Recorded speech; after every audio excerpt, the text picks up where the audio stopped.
Good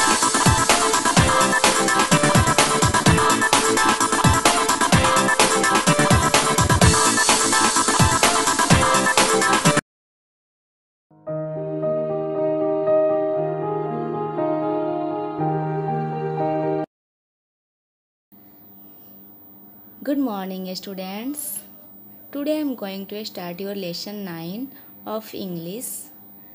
Title of this lesson is The Town Child, and poet name is Ian Thompson. Are discussing about environment of town. एक बच्चा है जो town के शहर के वातावरण को क्या कर रहा है, इसमें बता रहा है, अपनी फीलिंग्स को दर्शा रहा है। किसके माध्यम से?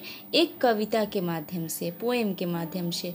तो चलिए हम देखते हैं। सबसे पहले मैं इस पोएम को क्या करूँगी, बताऊंगी कि कैसे बोलना है। उसके बाद से एक एक लाइन का अर्थ भी बताते चलूँगी। तो चलिए शुरू करते हैं। I live in the town in a street. It's crowded with traffic and feet. There are buses and motors and trams. I wish there were windows and lamps. The houses all wait in a row. There is smoke everywhere that I go. I don't like the noises I hear. I wish there were woods very near. There is only one thing that I love, and that is the sky far above. There is plenty of room in the blue for castles of clouds and me too. I live in the town in a street. It's crowded with traffic and feet. तो भैया बहन, इसी तरह से क्या करना है, इसको पढ़ना है, इस पोएम को। और चलिए मैं अब इसका अर्थ भी बता देती हूँ कि किस लाइन का मतलब क्या है। तो हमारा फर्स्ट लाइन है, I live in the town in A street. बच्चा जो है कह रहा है कि मैं शहर के एक छोटे से गली में रहता हूँ, कस्बे में रहता हूँ। It's crowded with traffic and feet, जहाँ क्या होती है, बहुत भीड़ होती है, यातायात की और लोगों की भीड़ होती है, ठीक है ना। There are buses and motors and trams, कह रहा है कि और वहाँ पर क्या है, बस गाड़ी है, मोटर्स हैं, अन्य प्रकार की गाड़ियाँ दिखती हैं चलते हुए। I wish there were meadows and lamps, इस तरह से मैं क्या करता हूँ, मेरी इच्छा होती है कि वहाँ पर काश क्या होते, घास के मैदान होते और वहाँ भेड़िए के बच्चे होते, ठीक है ना। ये बालक सोच रहा है। The house is all wet in a row, कराए की, और वहाँ पर जो घरें होती है शहर में, एक कतार में लगी रहती है, एक के बाद दूसरी घरें बनने के लिए तैयार रहती है। चूँकि अगर गांव से इसका कंपेयर किया जाए तो गांव में घर के अगल बगल क्या होता है, हरा भरा वातावरण रहता है, खेत रहता है, बीच बीच में हरे भरे पेड़ पौधे रहते हैं।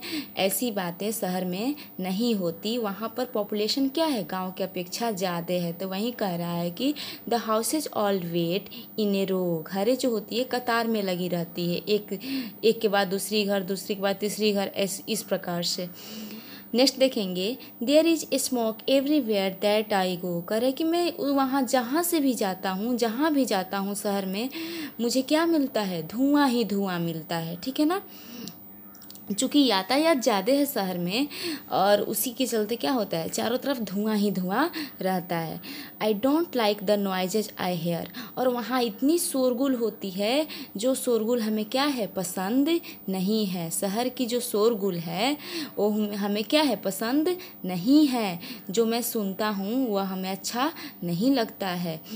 नेक्स्ट देखेंगे, I wish there were woods very near, कह रहा है कि काश यहाँ नज़दीक में क्या होते, जंगल होते। कौन सोच रहा है, बच्चा सोच रहा है कि काश यहाँ नज़दीक में क्या होते, जंगल होते।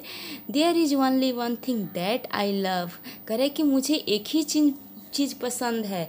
वो चीज़ क्या है, and that is the sky far above, मेरे ऊपर बहुत दूर, मेरे ऊपर जो क्या है, नीला कलर का आसमान है, वह आसमान हमें केवल वहीं हमें क्या है पसंद है।